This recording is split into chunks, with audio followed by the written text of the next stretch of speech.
तो एक नए topic Sen development international politics के पर्सपेक्टिव में देखेंगे। देखिए, एक तो मेन है कि फर्स्ट में यदि हम देखेंगे तो ये रशियन एंड यूक्रेनियन के बीच में चल रहा है। तो इसमें एक नया यूक्रेनियन के बीच में एक नया मूव किया हुआ है कि एक यूक्रेनियन ने जिस तरह से रशियन टेरिटरी में अटैक किया है, जो कि कुर्स्क रीजन है। एक तो ये हो गया। दूसरा, हमास और इजराइल के बीच जो चल रहा है, तो इसमें एक नया आया है कि जो इजराइल ने दो अपना एक बोला है, इजराइल ने बोला है कि एक है फिलाडेल्फिया कॉरिडोर एंड एक है नेट्सजेम। आई थिंक मैं करेक्ट प्रोनाउंस नहीं कर पा रहा हूँ, नेट्सजेम कॉरिडोर। ये दोनों कॉरिडोर को लेके इजराइल का अपना एक स्टैंड है कि ये कॉरिडोर की जिम्मेवारी या इस कॉरिडोर को हमारे अंडर में रहेगा। एक और नया डेवलपमेंट हुआ है कि हम इंटरनेशनल लेवल पे हम देख रहे हैं इंटरनेशनल पॉलिटिक्स में। एक ये हुआ है कि अभी चाइना के अंदर जो यूएस के जो मतलब कौन है, यूएस के security adviser, national security adviser NSA Sullivan, इनका विजिट हुआ है। कहाँ पे? चाइना। इनका विजिट चाइना में हुआ है। देखिए, ये इम्पोर्टेंट किस लिए है, क्योंकि एक तो यूएसए के अंदर इलेक्शन चल रहा है, तो अब ये बाइडेन का तो मतलब जो टर्म है वो खत्म होने वाला है। और दूसरा, ये एनएसए का फर्स्ट टाइम चाइना के अंदर विजिट हुआ है पिछले 8-9 साल में। पिछले 8-9 साल के अंदर कि कोई भी एनएसए चाइना मीटिंग तो हुआ है, मतलब ये फर्स्ट टाइम एनएसए का विजिट चाइना के अंदर हुआ है। ठीक, एक ये 3 टॉपिक हो गया। और एक टॉपिक एक ये है, यदि हम थोड़ा सा इस पे चाइना के पर्सपेक्टिव में हम यदि देखते हैं तो इधर चाइनीज लेवल पे भी क्या क्या डेवलपमेंट हुआ है चाइना के अंदर, क्या क्या न्यूज़ में है। ये चाइना के आप देखिए, फुकुशिमा न्यूक्लियर पावर प्लांट जिसमें कि डिजास्टर हुआ था, पता है, ये 2011 में एक न्यूक्लियर डिजास्टर था जिसमें कि ये तो उसके वजह से जो यहाँ पे जो कंटामिनेटेड जो रेडियो एक्टिव जो हुआ था कि इसको किस तरह से पानी में फिर ये ओशियन के अंदर छोड़ा जाएगा। तो उसमें एक नया चीज़ हुआ है कि मतलब चाइना हमेशा फुकुशिमा को लेकर हमेशा वो जापान को टारगेट करता रहता है और जापान को कहता रहता है, और जो भी जो उस मतलब ओशन में जो भी नेवर कंट्री है उस सबको होता रहता है। दूसरा, एक अभी कुछ दिन पहले जो एक बम्बू डिप्लोमेसी आया था सुनने में। अब हम देखेंगे ये बम्बू डिप्लोमेसी क्या है। ये चलता ही रहता है, चाइना का एग्रेशन चलता ही रहता है, जिसमें क्या क्या हुआ है वो चाइना के अंदर एक मीटिंग हुआ, अफ्रीकन डेलीगेशन का, अफ्रीकन कॉन्टिनेंट को जो भी है वो। तो अब हम सबको बारी बारी से देखने की कोशिश करेंगे। तो यदि इस मैप को देखेंगे तो इस मैप पे देखिए, ये तो है लुहांस्क, ये आपका लुहांस्क हो गया, ये दोनबास हो गया, जो कि रसिया ने अभी इसको अपने अंदर कंट्रोल में ले लिया है, जो पिछले 2 साल से जो लड़ाई चल रहा है। ये रीजन है कुर्स्क। तो यूक्रेन ने इधर अटैक किया है, इसके मतलब इस रीजन के अंदर यूक्रेन का मूवमेंट हुआ है, इधर आ गया यूक्रेन उसके रसिया के अंदर, मतलब ये रिसेंट टेरिटरी में गया है। इससे पहले क्या था, यूक्रेनियन जो था तो अपना ही मतलब डिफेंड कर रहा था, अपने ही एरिया को वो प्रोटेक्ट करने की कोशिश कर रहा था। ये खार्किव हो जाए चाहे कीव, तो इधर आता है। ये दोनबास और लुहांस्क, ये दो रीजन है। लेकिन इस बार कुर्स्क मतलब रसिया टेरिटरी के अंदर है। तो इसीलिए ये वर्ल्ड लेवल पे या वर्ल्ड में ये एक टेंशन की बात आ गई है कि रसिया की टेरिटरी में जाने के बाद रसिया इसको किस तरह से रिटेलिएट करेगा, वो चीज़। तो ये कुर्स्क ये संडे गार्जियन का मैगजीन ये इसका रिपोर्ट किया है। आपको क्या लगता है, यूक्रेनियन ने अटैक किया, अब यूक्रेनियन जो कर रहा है, यूक्रेन का सपोर्ट किसका सपोर्ट है, उसको सपोर्ट किसका है? पूरे वेस्ट का। वेस्ट में कौन हो गया? USA and plus NATO. तो आपको लगता है जब ये अटैक किया, ये कुर्स्क में गया होगा, तो विदाउट इसके साथ जो अपने एलाइड है, जो उसके एलाइड है, उससे बिना पूछे या बिना मतलब उससे डिस्कस किए हुए ये रसिया की इतना बड़ा डिसीजन लेगा, ये तो हो नहीं सकता है। इसका मतलब क्या है, वेस्ट और जो नेटो है, वेस्ट और नेटो, उसने इसको परमिशन दिया कि चलो भाई कोई नहीं, अब तुम्हारे पास मतलब तुम भी उसके अंदर घुस जाओ, ठीक है, तुम भी उसके एरिया में, टेरिटरी के अंदर अटैक करो। और तो जब ये अटैक हुआ था उसके नेक्स्ट डे ही पुतिन का एक स्टेटमेंट, जो रशियन मतलब था, उसका स्टेटमेंट आया था, तो ये कुछ नहीं है, ये सीधा ये है कि जो हम जब पीस टेबल पे पीस के लिए जब आएंगे तो नेगोशिएशन में ये एक तरह से होगा कि भाई तुम मेरा छोड़ो तब तुम्हारा हम छोड़ेंगे, इस तरह की बात। वो बोलेगा कि आप लुहांस और दोनबास को पहले खाली करो, तब मैं आपको ये पुर्स रीजन खाली करेंगे। तो पुतिन ने इसको बहुत ही एग्रेसिव और बहुत मतलब ये माना था, क्योंकि देखो अभी यूक्रेनियन के कोई सा भी स्टेप होता है तो विदाउट यूएसए, नाटो या जो वेस्ट है, वेस्ट के विदाउट उसके थ्रू नहीं होता है, ठीक है।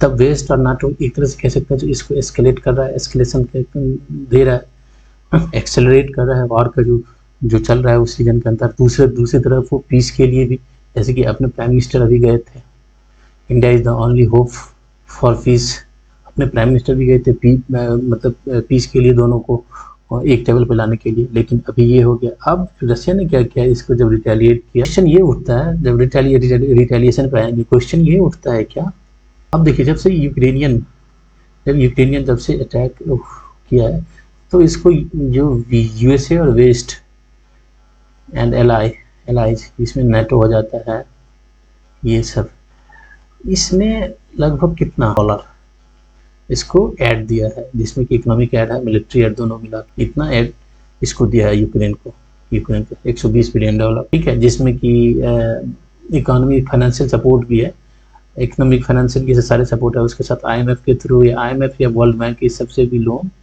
इसको दिलवाया, ठीक। अब इतना जब इकोनॉमिक सपोर्ट कर रहा है वेस्ट, तो इसके पीछे क्या रीजन, तो वो भी तो कुछ चाहेगा ना, उसका भी तो होगा जब भाई चल भाई कोई नहीं, रसिया को नीचे दिखाओ और उसको मोराल को नीचे करो। कुछ सीजन में अटैक किया है, अब उसको रिटेलिएट में फिर रसिया ने क्या किया है कि पूरे यूक्रेन में, पूरे इवन जो कीव तक नहीं पहुंचा था, कीव में भी उसने अटैक किया।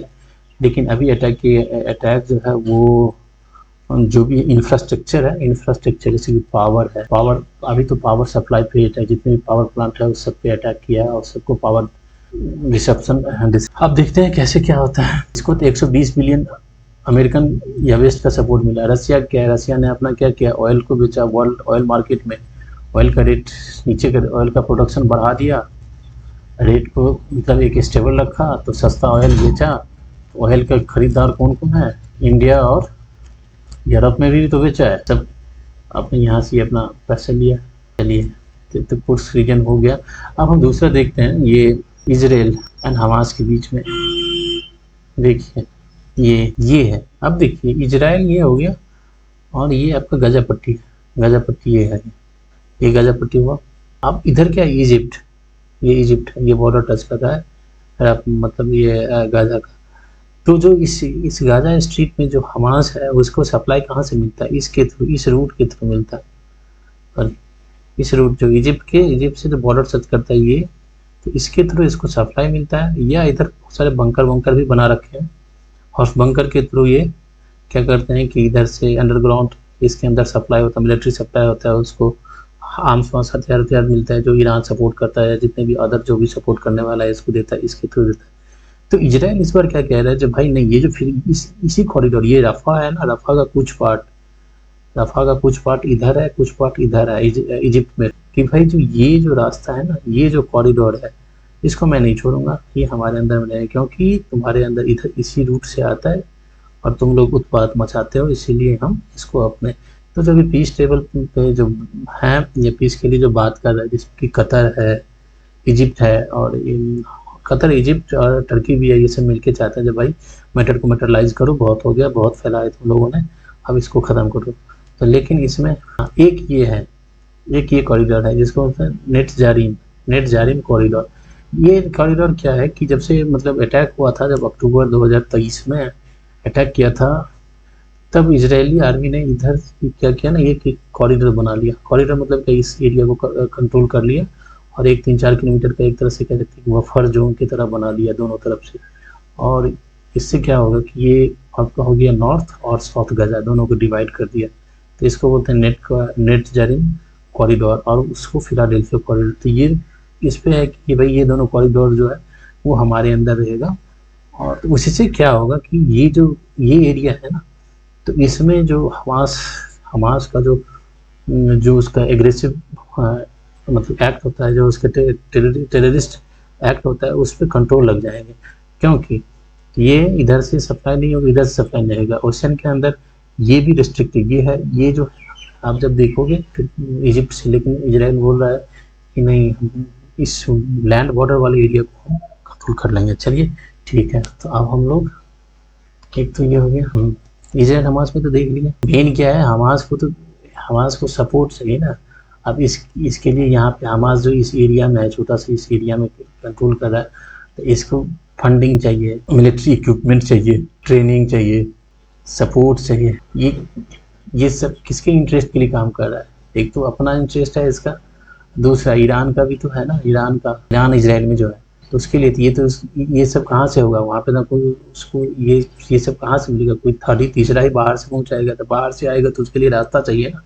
तो वही एक रास्ता ये था, फिलाडेल्फिया कॉरिडोर, एक ये था। तो इसको बोल रहा है कि नहीं, अब इजराइल बोल रहा है इस पर नहीं हम मान। जो ये एनएस है, जेम्स सुल्लिवन उनका विजिट हुआ है कहाँ पे? देखिए, कहने के लिए जब इसमें दो बात है। एक यदि आप ग्लोबल टाइम्स, जो कि चाइनीज न्यूज़पेपर है, ग्लोबल टाइम्स, इसके आर्टिकल्स पढ़ेंगे, और एक दूसरा है आप बीबीसी इसके आर्टिकल्स पढ़ेंगे। दोनों के आर्टिकल्स में अलग अलग बात। तो यही होता है, देखिए एक्टिविटी तो एक हुई है, लेकिन अलग अलग लोगों ने अलग अलग मतलब परसेप्शन निकाल के अपना अपने तरीके से किए हैं। तो ग्लोबल टाइम्स जो है वो तो अपना कह रहा है कि जो इसका ग्लोबल टाइम्स में ज़्यादा कुछ नहीं कह रहा है, ये सीधा कह रहा है कि जो हम अपने स्ट्रेंथ, अपने रिलेशन को और बिल्डअप करने के लिए, कम्युनिकेशन को बढ़ाने के लिए, या किसी भी तरह के कंटेंशन है उसको ख़त्म करने के लिए ये इस तरह का विजिट हुआ है, बस हो गया। लेकिन जो कि विजिट हुआ है, और मतलब जो रिलेशन एक तरह से सैंक्शन, रशिया के अंदर बहुत सारे टैरिफ लगा हुआ है अभी, जैसे कि क्या हो गया, मतलब उसके इलेक्ट्रिक व्हीकल है, उस पर बहुत ज़्यादा टैरिफ लग गया। इसने नहीं, चाइना के इलेक्ट्रिक व्हीकल पर बहुत ज़्यादा 36% आई थिंक टैरिफ, 100%, अमेरिकन ने तो 100% टैरिफ लगा दिया। तो उसके इलेक्ट्रिक व्हीकल के लिए मार्केट उधर ख़राब हो गया। अमेरिकन के अंदर 36% तो ईयू ने लगाया, जो कि यूरोप में लगा दिया 36% टैरिफ। तो एक ये है, एक इस तरह से चल रहा है। या कि मेन होता क्या है ना, अब जैसे चाइना है, हमेशा साउथ चाइना सी के अंदर, वो अभी आज या कल में भी आया था कि उसका ड्रोन जो था वो जापान के जो टेरिटोरियल वाटर है उसके अंदर देखा गया। जापान ने इस बात को फिर कंसर्न किया, फिर उसको उठाया जब भाई हमारे अंदर आया था। और ताइवान का तो हमेशा चारों तरफ से घेर ही लेता है। ठीक, इसको थोड़ा सा मैप देख लेते हैं साउथ चाइना सी के, हम देख लीजिए। ये जो है ये आपका है साउथ चाइना सी। अब देखिए ताइवान, ये हो गया ताइवान, यहाँ पे आपका ताइवान है, ये इसके तो चारों तरफ से ताइवान स्टेट में इसको चारों तरफ से घेर लेता है ये चाइनीज। ठीक, इधर हो गया, फिर फिलीपींस है, इधर इसका होता हमेशा मिलिट्री डील चलता ही रहता है, इधर किसी को नहीं आने देता है। तो इस तरह से इनकी दादागिरी चलती ही रहती है। ठीक,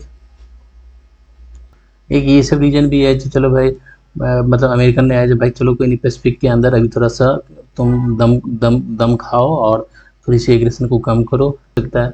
या फिर एक हम अब पॉसिबिलिटी तो क्या हो सकता है, अभी जो मीटिंग है, आप देखिए मीटिंग का दो चीज़ है, एक तो होगा कॉमन जो उसका निकलेगा स्टेटमेंट वो, और एक है तो पर्दे के पीछे, या एक आप पर्दे के पीछे एक आप खुद लगा सकते हैं, पर देख सकते हैं। जैसे कि अभी रशियन यूक्रेन में चल रहा है, तो रशिया का सपोर्ट चाइना का मिल रहा है, तो और यूक्रेन का सपोर्ट अमेरिकन का मिल रहा है, और अमेरिकन और चाइनीज अभी मीटिंग कर रहे हैं। तो बात तो करेंगे ना, जब भाई देखो यार बहुत हो गया, इसको तुम भी इसको थोड़ा सा समझाओ।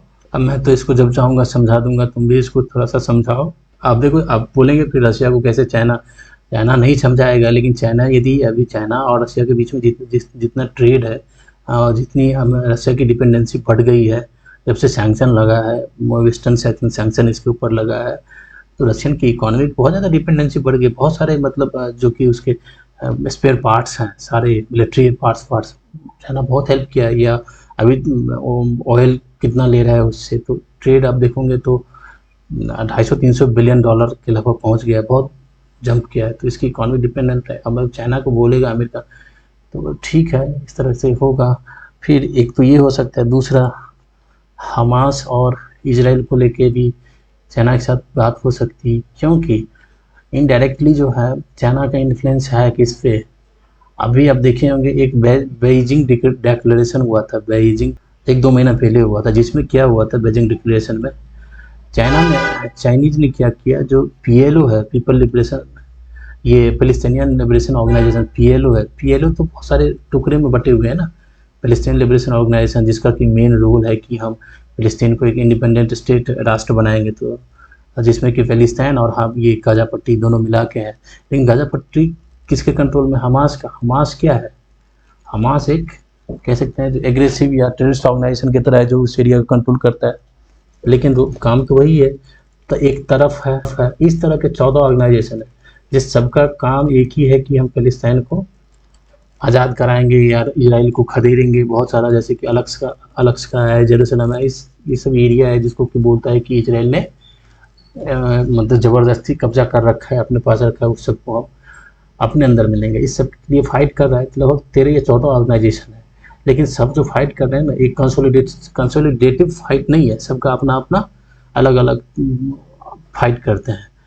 तो अभी हुआ था बेजिंग डिक्लेरेशन, जिसमें कि ये 14 सारे ऑर्गेनाइजेशन को चाइना में बुलाया था और सबको समझाया था कि चलो भाई तुम ये अकेले अकेले कर रहे हो, उससे कुछ हो नहीं रहा है, सब एक कंसोलिडेटिव वॉइस निकालो, ठीक। जो किस तरह से एक चाइनीज का इन्फ्लुएंस है, तो इस इशू को भी उठा सकता है, जो भाई चाइना को कह सकता है जो आप या तो इसको ईरान पे आप प्रेशर डालो, या इसके यदि पैलेस्टाइन है उस पर प्रेशर डालो, ये हो सकता है।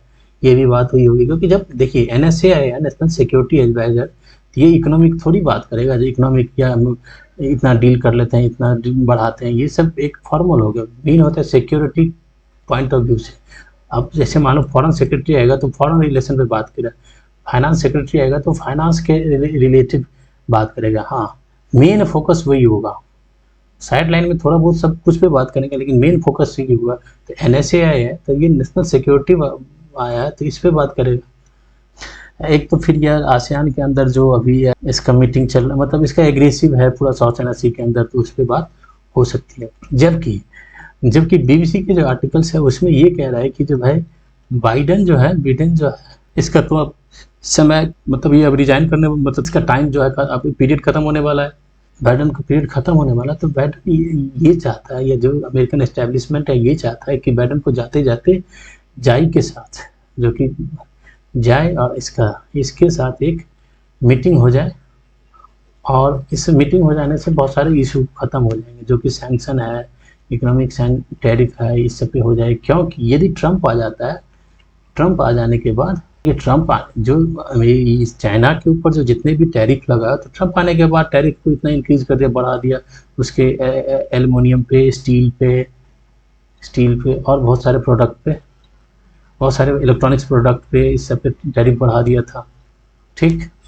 ट्रंप आने के बाद, तब यदि कहीं ट्रंप आ जाएगा तो फिर ये इकोनॉमिक टैरिफ को बढ़ा देगा, तो उससे क्या है, वर्ल्ड इकोनॉमिक में एक बहुत सारा असर आ जाता है, क्योंकि चाइना का एक्सपोर्ट रुक जाता है, तो फिर इकोनॉमी बहुत ज़्यादा उसका इफेक्ट होता है। इस चीज़ को हम अलग से डिस्कस करेंगे। तो फॉरेन रिलेशंस कैसे डिसाइड करता है वर्ल्ड इकोनॉमिक को, और कैसे इकोनॉमिक स्लो डाउन और वर्ल्ड मार्केट के अंदर आता है, ठीक है, इसको अलग से डिस्कस करेंगे। लेकिन ये चीज़ है, तो ये चाह रहा है कि जाए और बाइडेन का एक मीटिंग हो जाएगा, तो एक डेमोक्रेट के लिए भी, एक डेमोक्रेट का जो एक परफॉर्मेंस है अमेरिकन के अंदर अभी इलेक्शन में, वो भी एक अच्छा मैसेज देगा कि नहीं, हम वर्ल्ड लेवल पे हम मतलब लीडरशिप रोल में है, हम चाइना के साथ भी अपने जो भी इशू है उसको हम सॉल्व करने के स्थिति में है। तो एक अच्छा मैसेज जाएगा। और डेमोक्रेट का जो पोजीशन है, कमला हैरिस का जो पोजीशन, चलिए अब हम देखते हैं। एक बॉम्बो डिप्लोमेसी की बात किए थे। बॉम्बो डिप्लोमेसी ये है डिप्लोमेसी कि एक बांस जो होता है ना, उसकी तरह लचीला होना, और इधर भी झुक गए, इधर भी झुक गए, जैसे हुआ। ये अभी यूज हुआ था ताइवान, वियतनाम के रिस्पेक्ट में हुआ था ये वर्ड यूज, क्योंकि वियतनाम में communist party of Vietnam, CVP, और इसके जो जनरल सेक्रेटरी हैं वो गए थे कहाँ, विजिट किए थे, चाइना विजिट किए। देखेंगे तो इसमें बॉम्बो डिप्लोमेसी का ये वर्ड क्यों यूज हुआ, क्योंकि जो चाइना है, क्योंकि वियतनाम क्या है, आसियान का एक स्ट्रॉन्ग मेंबर है, इसका अमेरिकन के साथ स्ट्रॉन्ग रिलेशन है, साउथ चाइना सी के अंदर एक स्ट्रॉन्ग प्लेयर है, ठीक। तो इधर साउथ चाइना सी के अंदर या पैसिफिक ओशियन में कोई भी कंट्री यदि चाइना के साथ ज़्यादा नज़दीक होने लगता है, उसका रिलेशन बढ़िया होने लगता है, तो पैसिफिक तो वेस्ट मतलब अमेरिकन का कान खड़ा हो जाता है, अमेरिकन का कान खड़ा हो जाता है जब भाई ये फिर ये हमको रिप्लेस करेगा, हटाएगा, ये करेगा। आसियान में हमेशा तो ये है कि आसियान ये लगता रहता है कि आसियान के अंदर वो एग्रेसिव दिखा रहा है, चाइनीज पॉलिसी एग्रेसिव पॉलिसी है, दिखता है ये वो। लेकिन चाइना भी अब अपना क्या कर रहा है, जो मतलब जो उसका हार्ड एंड सॉफ्ट पॉलिसी है उसको यूज करता है। तो ये इसके थ्रू ये बोला कि ट्रेड बढ़ाएंगे। अभी आप देखोगे तो वियतनाम के साथ ट्रेड, इकोनॉमिक ट्रेड बहुत ज़्यादा बढ़ गया है। और वियतनाम अभी बस बॉम्बो डिप्लोमेसी यही है कि अपना लचीला डिप्लोमेसी रखेगा। वियतनाम अपना ये वेस्ट के साथ भी, अमेरिकन के साथ भी उसका रहेगा बढ़िया रिलेशन, और ये चाइना के साथ भी उसका कोई बेनिफिट मिल रहा है एकदम, क्योंकि दोनों है तो वो कम्युनिस्ट कंट्री है, तो वही नेशनल इंटरेस्ट में वो उसके साथ भी काम करेगा।